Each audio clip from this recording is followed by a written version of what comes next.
is Panasonic refreshing the S1H, the S1, and the S1R in early 2024. The S1H is $800 off, and the S1R has a strange message at B&H, stating that it will be back in stock in 6 to 8 months. So what's going on? Well, stick around after this short message for all the details. But first, subscribe to stay up to date on the latest camera news. And for all the minor news stories, all those news stories not quite big enough to have their own separate video, follow me on X, formerly known as Twitter. I've been saying all year that a refresh for the Panasonic S1 full frame series is due. It's been over 4 years since we got the Panasonic S1 and the S1R, as well as the S1H. And I said that if we didn't get something by the end of 2023, I can guarantee you that by early 2024, which marks the 5-year point, we will definitely get a refresh of at least the S1, the S1H, and maybe even the S1R. And today, El Rumor says Adorama doesn't list the S1 and the S1R, and you'll find limited stock on Amazon and B&H Photo. But this isn't really such a big surprise. I mean, since Black Friday, we've seen some pretty incredible deals on cameras. Right now, the S1H is $800 off. That's an inventory clearing discount, just like Canon recently announced with the R5 and the R5C. Both cameras are $900 off US at B&H and Adorama, and you'll check in Canada, the UK, Australia, you're also going to see huge discounts on the R5 and the R5C. So with inventory clearing events on the S1H and with, well, the S1R and the S1H going out of stock at various retailers, it's looking like a refresh is imminent. It looks like Panasonic might be doing the same thing that they did with the S5 Mark II and the 2X, having an early January announcement. Oh, and one last thing, take a look at this strange notice on B&H. The S1R is not expected to be in stock for 6 to 8 months. And as I was just reading that quote, I checked with one of my sources to find out what's going on, and this is what I'm told here. So, currently, the S1H is currently under a special order. That's right, special order. And it's not a good sign, is it, if you're looking to purchase it? But why would it be under a special order? Well, because there's limited stock, and that means that a refresh is most likely going to come in. I wouldn't be surprised if it happens in January. I wouldn't say the first week of January, because basically from the last week of December to the first week of January, school's out, so there's not going to be a lot of attention being paid. But as soon as we hit the second week of January, I wouldn't be surprised to see if we have a Panasonic announcement.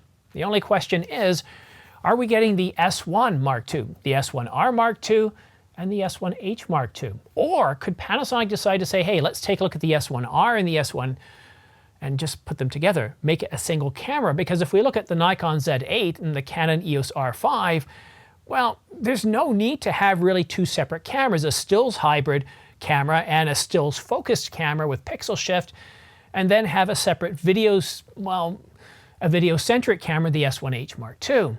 I think it makes sense to trim this lineup down to 2 cameras, and I think they can do that with the S1 Mark II merging the S1R together. But what do you think? Do you think this is leading to an expectation that we're getting new cameras announced in early January?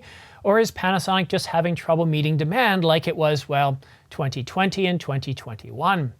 I personally think that a refresh is due. Once we hit January, we will hit the 5-year mark for the refresh, or since we got the original S1 and the S1R, and then I think it was, what, around April, May that we got the S1H, and that'll be almost 5 years. So if they don't announce them in the first quarter or the first half of 2024, that would mean we'd be looking towards the end of the year, a year from now, as we approach the 6-year refresh cycle. And that would be bold. I can't imagine Panasonic waiting 6 years to refresh the S1 series, not since they've got that phase detect autofocus system out of the way. I think Panasonic's long due to refresh the S1, the S1R, and the S1H, but take the S1R and the S1H together and just call it the S1 Mark II. I think that would work. Let me know what you think in the comment section down below, and also let me know what you think we might get in terms of specifications. Now, Panasonic has come out before and said that they don't believe that 8K is something that consumers want, and I agree. For outputting, there's really no need, but internally, to be able to do 8K oversampled 4K, or to be able to edit with a 8K master, 8K raw, to me, there's I can see the benefit there. As a video editor, as a video shooter, as a videographer, I see the benefits.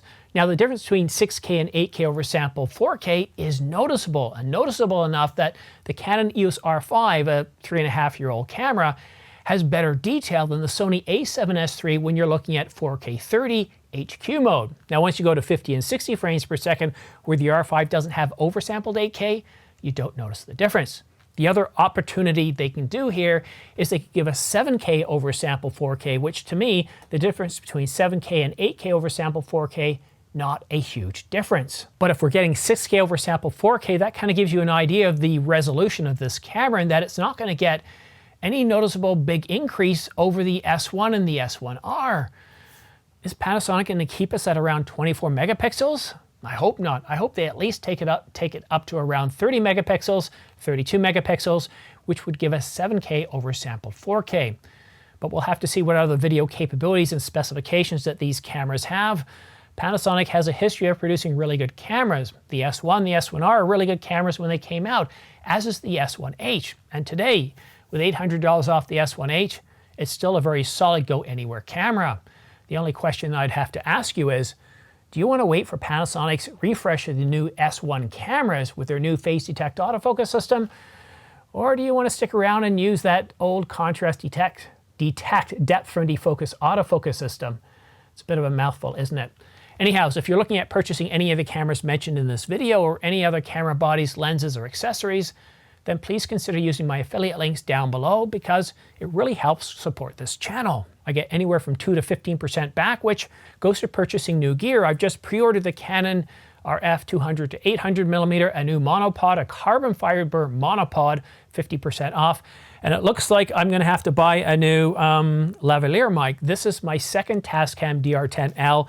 I've sworn by these. I've used them a lot on my channel. They're really good devices. I love how you can set everything in the recorder. You can set, I think it's got like 20 different settings, and I really love that about these. But this is the second one that's failed me, and you won't be able to see it here, but the on and off switch split in two. It doesn't work. And on my other one, the A unit, which is the older one, it isn't split in two, but if you try to push it up to record, it's almost as though it needs to go further and it just won't go into record. You really have to press hard, and then usually it will kick in. So two of them now. Has anybody else using the Tascam DR10Ls? And anybody having any issues? I'd like to know in the comment section if you're using these, if you had any problems. But in terms of the audio quality, I'm very happy with them. I've shot on this channel for the last 3 years using these, so I'd hate to switch over to something else, but based on how this is functioning right now, where I have to use a nail to actually make the switch go, I'm going to need to replace that with something pretty soon. But anyhow, thank you so much for watching. Don't forget to use my affiliate links, and don't forget to subscribe and follow me on Twitter, where I give you the latest pricing information and other updates that aren't quite big enough to have their own separate videos. But that's it for now. Have yourself a great day and a great weekend. And don't be surprised, even though things are slowing down right now, if we start to get more leaks and information about Canon, about Panasonic, about Sony and Nikon, because things are really heating up. I already published a video earlier this morning about the Nikon Z6 Mark III that's due for another camera that's due for an early 2024 announcement. But that's it for now. Thank you so much for watching. We'll see you again soon.